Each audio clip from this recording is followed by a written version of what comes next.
Indonesia dan PBB. Assalamualaikum warahmatullahi wabarakatuh. Sahabat, kembali lagi bersama Tunggal Daniel Putra Siliwangi.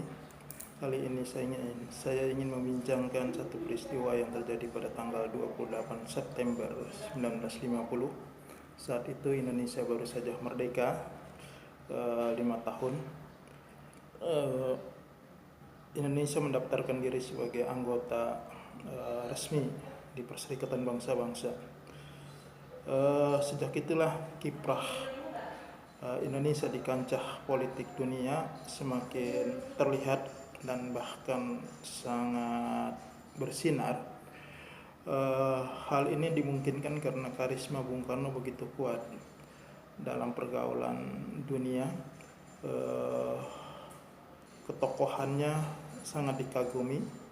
Bahkan setelah Indonesia berada di dalam PBB, Indonesia pun menjadi leader untuk kepemimpinan bangsa-bangsa yang baru saja merdeka, yaitu bangsa-bangsa yang berkembang khususnya di Asia dan Afrika, dengan mengadakan konferensi Asia Afrika di Bandung. Konferensi Asia Afrika di Bandung ini menghasilkan satu dokumen penting, yaitu Dasar-Sila Bandung. Dokumen ini mengisyaratkan bahwasanya dunia ketiga yang pada gilirannya nanti akan berdiri, yaitu menjadi gerakan non-blok, harus bisa berdiri mandiri di tengah pergaulan dunia, tidak tergantung dengan blok barat maupun blok timur yang saat itu begitu kuatnya. Seakan-akan dunia itu hanya dibagi menjadi dua blok. Maka Bung Karno dengan kepemimpinannya bersama rekan-rekannya seperti Joseph Broz Tito, Jawaharlal Nehru, Nasser dan lain sebagainya menginisiasi agar ada blok ketiga, yaitu non-blok. Dari peristiwa ini terlihat kepemimpinan Bung Karno begitu besar. Bahkan 10 tahun setelah berada di PBB, Bung Karno berpidato di depan sidang umum PBB dengan suara yang lantang, dengan khas, bahkan di luar daripada kebiasaan para kepala negara lainnya yang biasanya menggunakan jas hitam. Bung Karno dengan pakaian kebesarannya berwarna putih, kopiah hitam berpeci, dan kacamata tebal, dengan juga tidak ketinggalan tongkat komandonya. Bung Karno berpidato menjadi primadona di sana karena judul pidatonya itu memberikan inspirasi dan menggugah dari tatanan yang sudah ada, yaitu dengan judul pidato yang sangat terkenal, to build the world new order, yang membangun tatanan dunia baru. Nah, Bung Karno pada saat itu menggoyahkan konstelasi perpolitikan dunia, dan memang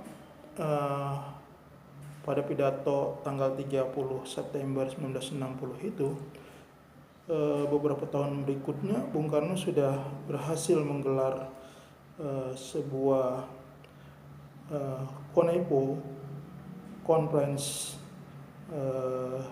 New Emerging Force, yaitu satu kekuatan baru. Dan bahkan Bung Karno membangun gedung yang serupa seperti yang dimiliki oleh PBB di New York, yang saat ini kalau kita lihat, yaitu menjadi gedung DPR RI atau MPR RI.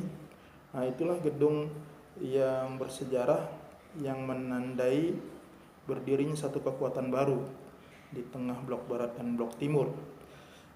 Bahkan di tahun 63 Bung Karno sudah bisa menggelar satu event olahraga terbesar untuk menyaingi Olimpiade, yaitu GANEPO, Game New Emerging Force, yaitu sebuah perhelatan olahraga dunia yang diikuti oleh bangsa-bangsa di Asia dan Afrika.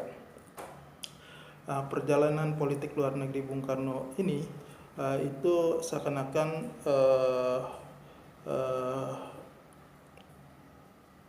menampakkan persaingan antara PBB dengan Konepo. Dan memang pada gilirannya kiprah Bung Karno ini menjadi semacam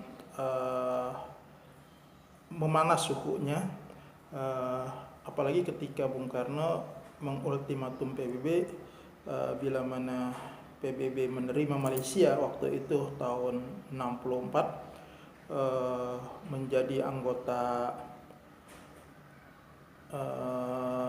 anggota Dewan Keamanan PBB, maka Indonesia akan keluar dari PBB. Dan pernyataan ini bukan hanya gertak sambal, karena pada awal Januari 1965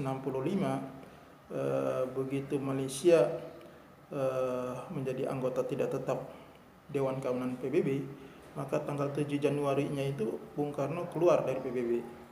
Dia berpidato dan menyatakan Indonesia keluar dari PBB.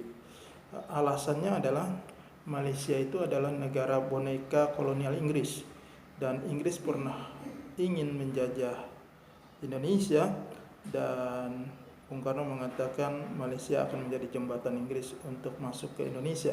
Jadi alasannya sangat logis, secara politik argumentasinya sangat kuat, maka itulah pertimbangan Bung Karno untuk keluar daripada PBB. Nah, setelah Indonesia keluar daripada Perserikatan Bangsa-Bangsa, memang politik luar negeri Bung Karno lebih ke kiri-kirian, dan ini terlihat pada konstelasi politik di dalam negeri. Tahun 1965 itulah yang menjadi titik balik kerapuhan politik luar negeri Bung Karno, karena tidak ditopang oleh kekuatan politik di dalam negeri. Ini gara-gara PKI yang begitu dekat dengan istana melakukan coup yang gagal pada tanggal 30 September 1965, dan implikasinya Bung Karno jatuh, kekuasaannya tidak lagi bisa dipertahankan. Maka penggantinya pada waktu itu Pak Harto sebagai pejabat presiden.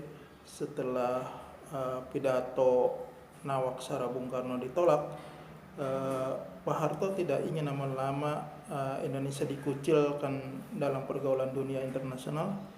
Maka pada tanggal 28 September 1966 Pak Harto menyatakan Indonesia kembali menjadi anggota PBB.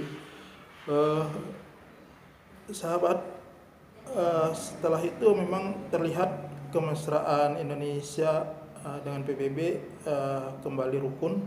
Bahkan Pak Harto pernah tampil juga di sidang umum PBB sebagai bangsa yang memperlihatkan keunggulannya di bidang agraria, dan kemudian diikuti oleh Pak Habibie dengan tema sentral di bidang teknologi, yaitu menunjukkan keberhasilan Indonesia sebagai bangsa yang mampu juga bersaing dengan dunia lainnya dalam hal teknologi tinggi.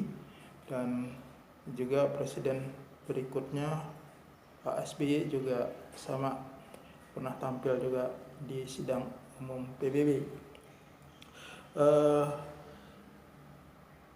Ini membuktikan bahwasanya kiprah bangsa Indonesia dalam pergaulan dunia internasional cukup kuat, cukup bagus, dan banyak diapresiasi oleh bangsa-bangsa lainnya. Kita berharap pemimpin-pemimpin kita ke depan tentu saja tidak kalah performanya untuk bisa menampilkan kembali citra baik, citra positif politik luar negeri Indonesia di tengah pergaulan dunia internasional.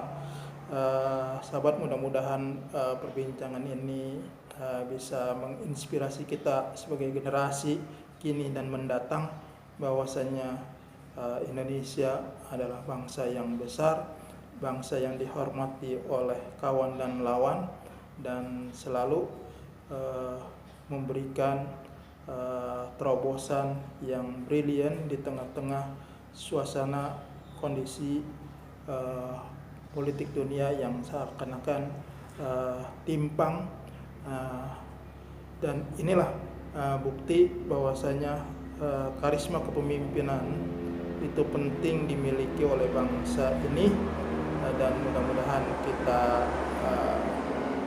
ke depan kembali sebagai bangsa yang tangguh, bangsa yang dihormati, minimal menjadi macan Asia.